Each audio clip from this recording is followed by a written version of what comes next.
Ok mes fasters, suite du vlog et premier épisode de cette nouvelle série que j'ai décidé d'appeler Fort à jeun pour vous prouver qu'on peut devenir fort et progresser de manière optimale tout en étant le plus à jeun possible en ayant l'insuline la plus basse du monde. Et je vais encore une fois casser tous les mythes au travers de cette série. On va mettre la broscience en PLS encore un petit peu plus. Ok mes fasters, donc là je suis à environ 14 heures de jeûne. Au plus je suis loin de la digestion, au mieux je me sens. Surtout que ce qu'il faut savoir c'est qu'après 12 à 14 heures ton insuline retombe à zéro. Donc c'est la porte ouverte pour taper dans tes graisses. Là, ma source d'énergie, c'est ma graisse. L'insuline est retombée à zéro. L'hormone du glucagon a pris le relais et carbonise ma graisse comme source d'énergie. Je suis totalement fatty adapted. Je n'ai pas du tout faim. Je n'ai pas ressenti la faim depuis des années. Tu n'es pas censé ressentir la faim quand tu as un pourcentage de body fat totalement sain et healthy. Laisse le jeûne te réajuster hormonalement. Laisse le jeûne réapprendre à ton corps comment il doit fonctionner normalement. Je me sens tellement bien le ventre vide. Je ne suis pas en plein foot coma, en pleine digestion.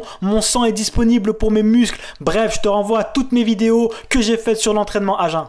Donc la séance du jour, dans la petite salle où je vais, je peux tester quelques exercices quand même. Je sais pas du tout ce que ça va donner, ça fait un bon moment que j'ai pas fait ces exercices là, surtout en lourd. Mais je serai satisfait de mes perfs. Et si je te dis ça, c'est parce que ça n'a pas toujours été le cas. Je vais t'expliquer. Quand j'étais un Nutri-Nazi gym bro de base, et tu sais que j'étais capable de bouder toute la journée, parce qu'à l'entraînement j'avais fait, par exemple au développé couché, 6-6-5, alors que je devais faire 6-6-6. Genre j'ai manqué une rep, mon cycle je l'ai pas validé, j'étais capable de bouder toute la journée. Est-ce que tu te rends compte à quel point c'est ridicule? Tu dois avoir ta vie et le sport qui tourne autour. Mais tu te rends compte à quel point c'est ridicule? T'imagines, tu sors de la salle, t'es dégoûté, t'es au bout de ta vie, tu rencontres des collègues à toi ou je sais pas, des amis. Ouais, qu'est-ce qu'il y a? Pourquoi t'es dégoûté de la vie?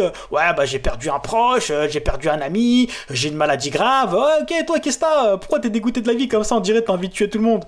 Ouais, bah j'ai fait 6-6-5 au lieu de 6-6 au développé couché. C'est ridicule. Bref, c'est simplement pour te faire comprendre qu'il faut relativiser sur les choses. Tu peux t'entraîner déjà, tu peux respirer, c'est déjà très bien. Si tu peux PR, c'est bien. C'est ça le mindset à avoir au niveau de l'entraînement, du PR et de la progression. Déjà t'es allé, tu t'es entraîné, t'as fait le taf, c'est déjà très très bien, tu peux être fier de toi. Et si en plus tu peux PR, c'est bien. Je te dis ça parce qu'à l'époque j'allais à la salle avec l'objectif absolu de PR. Si jamais je faisais pas mieux que la dernière fois, ma vie c'était n'importe quoi. Ma vie ne servait à rien. Je méritais pas de pousser, je méritais pas de vivre. Tu vois ce que je veux dire? Une pression incroyable pour au final rien, pas grand chose. On se calme, c'est de l'entraînement, c'est du plaisir, on veut faire ça toute notre vie. Bon, t'auras compris mon message. Équilibre, moyen, long terme, bonheur, plaisir, santé, bien-être. L'approche fast food. Mets-toi tout ça dans la tête, aussi bien au niveau de l'entraînement que de la nutrition. C'est comme mon équilibre à 80 kg plus. Ok, j'étais fort sur tous les mouvements polyarticulaires de base, etc., etc. Mais physiquement, je me trouvais pas au top, j'étais un peu gras, donc je préfère quand je suis un peu plus sec. Tous les exercices au poids de corps, street workout, etc., je galérais.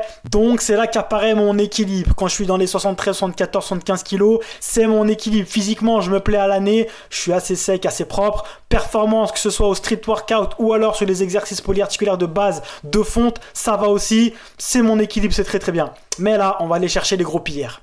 Et comme toujours, l'approche power building, tu connais, on veut le beurre et l'argent du beurre, on veut la performance, on veut le physique, on veut tout. J'ai toujours fait le va-et-vient entre le bodybuilding et le powerlifting, j'ai toujours voulu les deux, donc équilibre de vie, équilibre moyen long terme. Donc ce que je vais faire, c'est que je vais sélectionner une poignée d'exercices. Faut savoir que j'ai toujours aimé faire de tout. Moi je cherche vraiment l'optimisation et j'aime vraiment toucher un petit peu à tous les sports de force. Pourquoi se limiter, se mettre dans une case? J'aime le street workout, j'aime le poids de corps, j'aime le street lifting, donc tout ce qui est exercice de poids de corps, dips, traction, mais très très lourd. J'aime le powerlifting, j'aime mettre lourd sur les exercices polyarticulaires de base.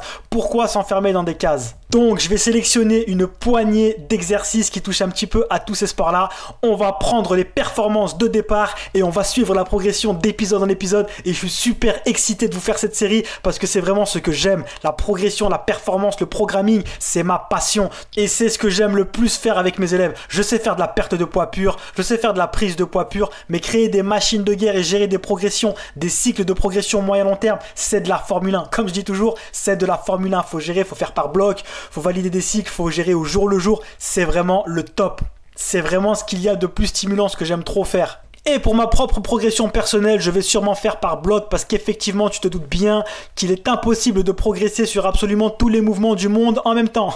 Ça n'existe pas. Donc je ferai sûrement par bloc, mais on aura l'occasion d'en discuter dans d'autres vlogs concernant cette série sur la progression. Pour rappel, 1m74 pour actuellement 72-73 kg environ, après des mois d'arrêt sur tous mes cycles de progression et des entraînements vraiment vite faits pendant plusieurs mois un peu à droite à gauche avec les moyens du bord, à cause de la période de confinement et des fermetures et refermetures des salles, qui sont d'ailleurs toujours fermées à l'heure actuelle. Et toute cette période-là m'a fait perdre environ 4 kg. 4 kg, je suis dégoûté. Mais bon, je le sentais que j'avais pas mal maigri depuis le confinement. J'avais beaucoup moins faim, beaucoup moins d'entraînement. Et ça se ressent à tous les niveaux, aussi bien sur ma shape. J'ai perdu pas mal de gains. Ma body composition aussi a changé. Forcément, c'est tout à fait normal. J'ai perdu en densité musculaire. Bref, il y a pire dans la vie. Et je sens bien que je vais perdre pas mal sur mes perfs, donc on va voir tout ça. Mais c'est vrai que pour la perte de performance, il n'y a pas pire que le combo ultime. Perte de poids, donc perdre du poids, couplé au fait de ne plus pratiquer les exercices, pas forcément les salles étaient fermées, tout ça égale à une immense perte de force. Donc on va voir ce que ça donne. Bon, ça dégoûte un peu, avant le confinement j'étais à environ 76-77 kg, massif, sec, fort, il faisait beau, mais ça c'était avant. Mais bon, je suis déterminé à récupérer tout ça, donc j'espère que les salles vont bientôt réouvrir et que le Covid va nous laisser tranquille et on va récupérer tout ça. Mes performances avec l'insuline la plus basse du monde après 14 heures de jeûne. On commence avec le deadlift, c'est parti.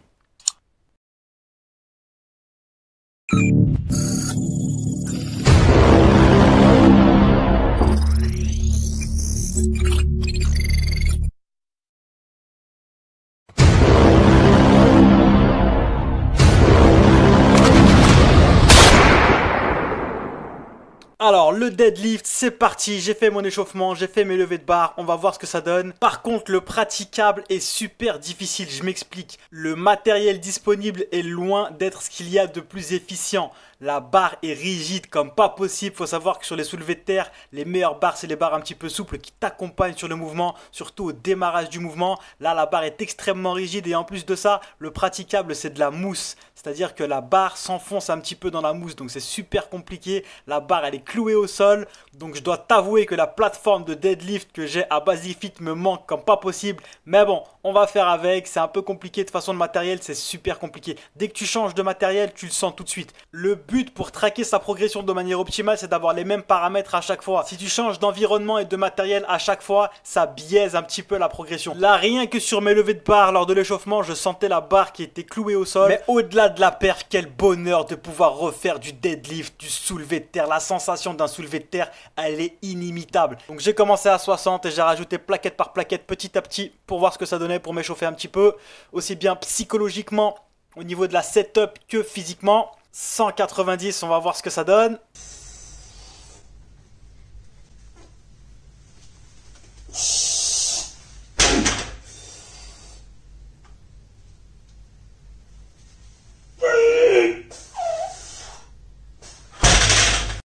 Ok, donc 2 reps à 190, c'est pas mal. J'avais encore une rep in the tank, comme on dit, j'avais encore une rep en réserve, je pense. Je pense que la 200 aussi, je l'aurais prise. Mais tranquille, c'est juste pour avoir un bon petit point de départ. Ça me va comme point de départ. On ira chercher les 1 RM absolus dans d'autres vlogs plus tard. Là, c'est simplement histoire de prendre un petit peu la température. Mais bon, effectivement, j'ai pas mal perdu. Faut savoir qu'avant le confinement, j'étais en triplé en 3x3 à 217,5 et mon all-time PR au deadlift est à 240 kg.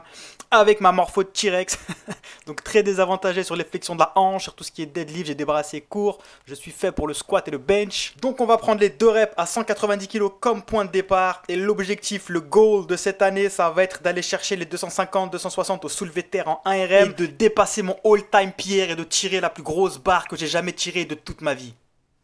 Ok, alors maintenant, le bench, le développé couché. Alors là, c'est celui que je crains le plus parce que c'est un développé. Il faut savoir que j'ai perdu pas mal de poids. Et ce qu'il faut savoir, c'est que les exercices de développé sont les plus corrélés au poids de corps. Concrètement, moi, quand je perds 2-3 kilos, il n'y a plus personne au overhead press, il n'y a plus personne au bench. Et c'est tout à fait normal. Ce sont les exercices les plus corrélés au poids de corps. Donc là, en sachant que j'ai perdu 4 kilos, j'ai pas remis lourd sur du bench depuis X mois, ça va être compliqué. Donc on va voir ce que ça donne. Alors là, c'est pareil. Je fais mes levées de barre, mes petites barres de chauffe petit à petit. Là aussi, niveau matériel, c'est un peu compliqué pour la setup parce que le banc est très étroit, donc c'est assez dur pour planter ma zone scapulaire pour mon pontage, mais ça va, j'ai une morpho qui est assez bonne pour le bench, donc on va s'adapter. Il faut savoir que le pontage est très important sur le bench, c'est un core lift, C-O-R-E, c'est un mouvement de gainage total qui engage l'ensemble du corps. Le pontage est extrêmement important. J'explique absolument tout de A à Z dans mes formations techniques d'exécution disponibles sur mon site fastlyfoot.com, où il y a tous les gros exercices polyarticulaires de base par doublon, squat et front squat, deadlift et deadlift sumo,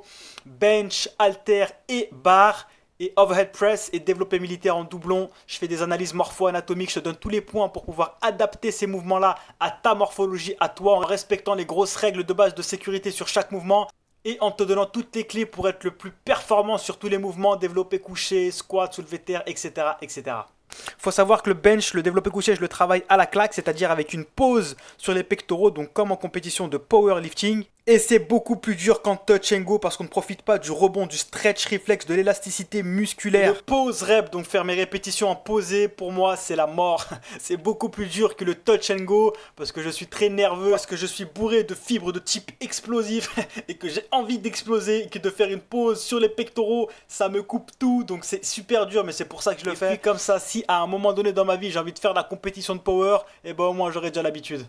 Ensuite, au niveau du grip, c'est-à-dire du placement des mains, j'utilise un middle grip, un grip moyen, un tout petit peu plus que ma largeur épaule. Je n'utilise pas un wide grip, donc un grip large de power, ni un close grip qui est une prise serrée. Pourquoi? Tout simplement dans mon esprit de prévention moyen long terme. Power building, approche Fastly, tu connais. Car le wide grip avec un gros pontage, ça permet de réduire l'amplitude, d'avoir un chemin plus court à parcourir, certes, mais ça a tendance à créer une rotation externe de l'humérus qui peut être dangereuse articulairement pour les épaules. Donc dans un souci de prévention, je préfère prendre un middle grip, quitte à me brider un petit peu sur la force, mais je préfère durer. Le but, c'est de pratiquer notre passion toute la vie. Et puis, je ne suis pas fan du tout des bench avec un pontage digne de l'exorciste et des grips extrêmement larges avec 2 cm d'amplitude. La beauté du geste avant tout, quitte à mettre moins lourd.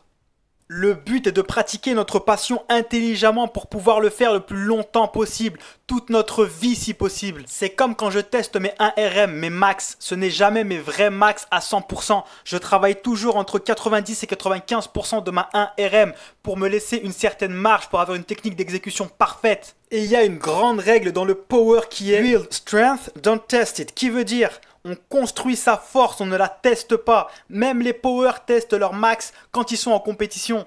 Tous ceux qui font des max à chaque séance, c'est complètement inutile et contre-productif. Bref, j'en ferai une vidéo à part entière parce que c'est extrêmement intéressant. Ok, donc là pareil, j'ai fait mes levées de barre sur le bench. J'ai commencé à 60, je suis monté par plaquettes petit à petit. Et là, on arrive à la barre de 130 kg. On va voir ce que ça donne.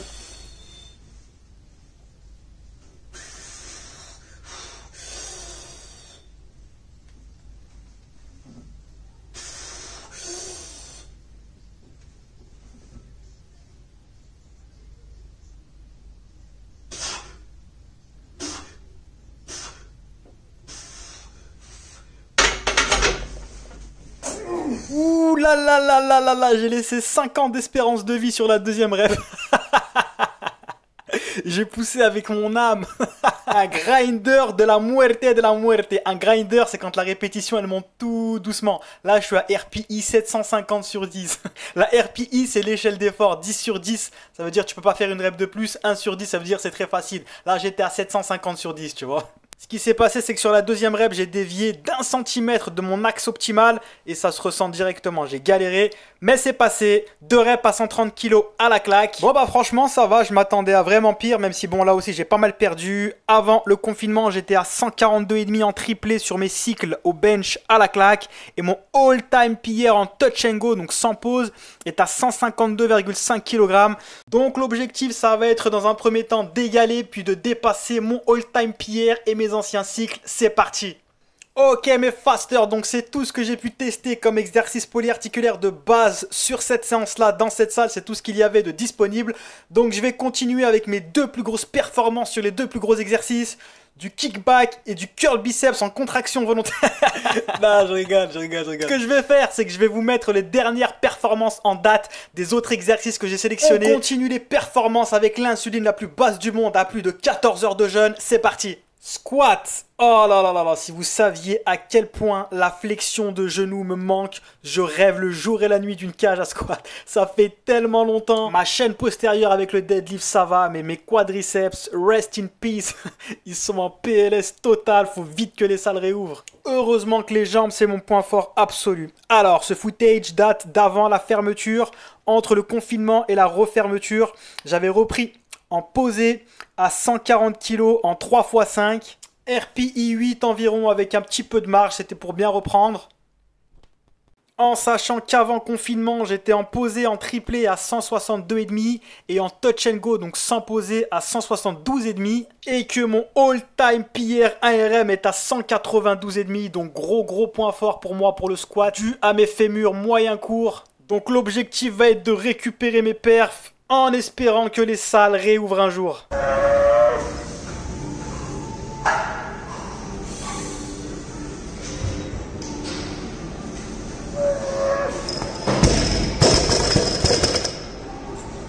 Front squat, pause front squat. Alors lui aussi il me manque tellement, faut savoir que je l'ai fait qu'une seule fois entre le confinement et la réouverture. J'ai pu faire qu'une seule séance de front squat que j'ai repris en posé avec un 3x4 à 120 kg avec pas mal de marge, tout simplement pour reprendre un petit peu la technique. Avant le confinement, j'étais en triplé à 142,5 au pause front squat et mon all-time PR en touch and go sans pause, c'est 155 kg. Donc très dur, très bel exercice le front squat, très technique.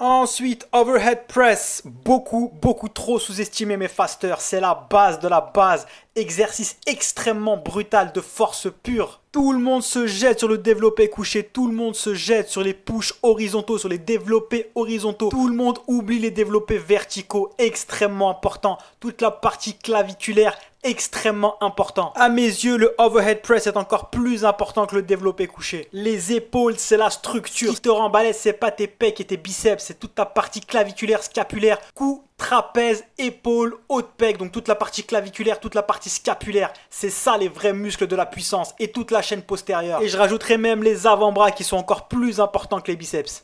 Mes deux points faibles sont le overhead press ainsi que le deadlift. Et génétiquement, je suis prédisposé pour le bench et le squat. Donc là, on est en overhead press strict. Ce n'est pas du push press, c'est du overhead press le plus strict possible. Il n'y a pas de leg drive. Le push press avec l'élan des jambes, avec du leg drive, c'est un autre exercice. C'est le lift où j'ai le plus perdu. J'ai pu le faire 2 fois entre le confinement et la refermeture. Je suis retombé à 70 kg en triplé avec un petit peu de marge. C'était histoire de reprendre. Je voulais voir un petit peu où j'en étais.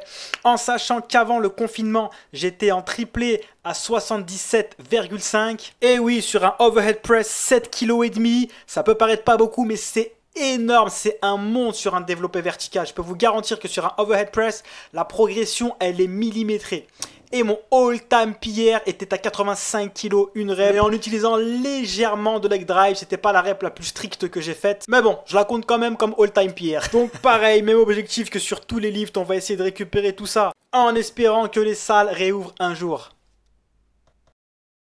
Ok mes fasters, on n'est pas loin des 20 minutes de vidéo, donc je vais faire cette vidéo là sur mes performances avec l'insuline la plus basse du monde en 2 parties. Il y a eu des performances assez épiques, je suis bien satisfait pour un point de départ, c'est très bien.